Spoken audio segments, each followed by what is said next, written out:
Pro Stock Joe coming to you from the headquarters of the NGRA and Smack Talk TV. Today I come to you for one reason and one reason only.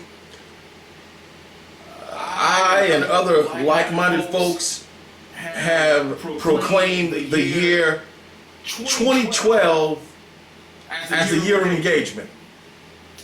Engagement. Now there's a term that grudge racers and grudge racing fans love. Engagement. Engage. Engage. Engage. God damn it. Engage. Engagement speaks about action. It speaks about side by side smoking burnouts. It speaks of hot rubber. It speaks of high stakes wagering. $1, $2, $3, $5, $10. It don't matter as long as there's some money on the line. It's time. How's my man Michael Buffer say it? Let's get ready to rumble. So if 2012 is the year of engagement, now 2011, that was a stellar year. We had the old jacks starting out the beginning of the year, whooping ass and taking names. Boogeyman came off a very successful 17-2 2010 season and got his ass toe out the frame. You're still my hero, Boogeyman. You're still my hero, but you did get your ass toe up most of the year. But you did engage. Tony Bynes, forever and always, grudge racer of the year, grudge racer of the century, grudge racer of the world. What can I say? NGRA, new on the scene, with one mission: get all the players in one place so we can race. That was the NGRA model, the NGRA mission, and we tried to do that. We were successful to some degree, but we want to take it to the next level in 2012. So 2012 is the year of engagement. But there's a problem. A lot of these so-called racers don't understand that there are rules to this game. There are rules of engagement. There's a certain way you have to do this thing. There's a certain way that you have to step to the plate. There's a certain way you have to get your man. So, Pro Stock Joe and Smack Talk TV, what we're going to do is we've developed a television series.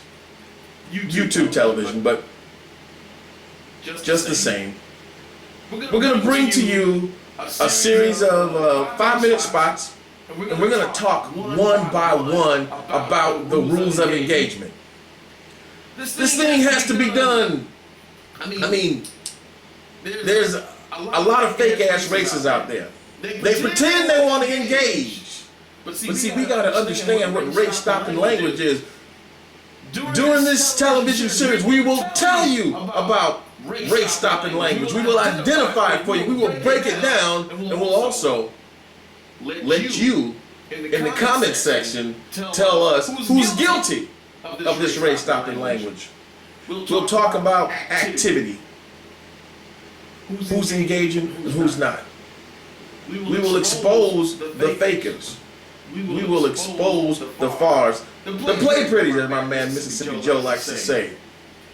We will expose those who lock in races for shows. There's a pattern to all this stuff. There's a pattern to all of it. 2012 is the year of engagement. And like I said, if you ain't racing, then you're faking. See, at the end of the day, you can say what you want, say what you will, but the proof is in the pudding. It all boils down to engagement. So, I'm going to close this first segment out. The first rule of engagement is the lock-in. Now, there has to be a lot of stipulations that surround the lock-in. The lock-in is a virtual dance of ideals. Grudge racing is about trickery. It's about stealth. And the lock-in All of that has to come into play. But the first rule about locking it in is about the pot size. And I'm going to tell you this. You'll know if somebody's trying to engage or if they just fake ass racing. If they pretending like they want to race. The minimum pot size should be no bigger than what any one individual on your squad is willing to bet. It don't matter if I got 10 people with me. If ain't nobody betting more than $1,000, then you can't ask the other side to bet no more than $1,000. If somebody on your side is willing to bet $3,000 individually, then you can ask that the minimum pot size be $3,000 or $5,000 or $10,000 or whatever your number might be. Now, some are going to come and try to refute what I just said. But let me ask you this question. What if it was only you coming to race? So how could I ask anybody, or ask the guy that I'm my opponent, how can I ask my opponent to make his pot anything more than I'm willing to bet myself? If my limit is $2,500, so how can I guarantee a $5,000 pot when I'm only going to bet 25? How can I guarantee a pot? Okay, so depending on my partner. What if my partner breaks his leg and goes to the hospital, can't get there and don't send his money? What do I do then? I can't guarantee his money because he ain't going to give me his money ahead of time.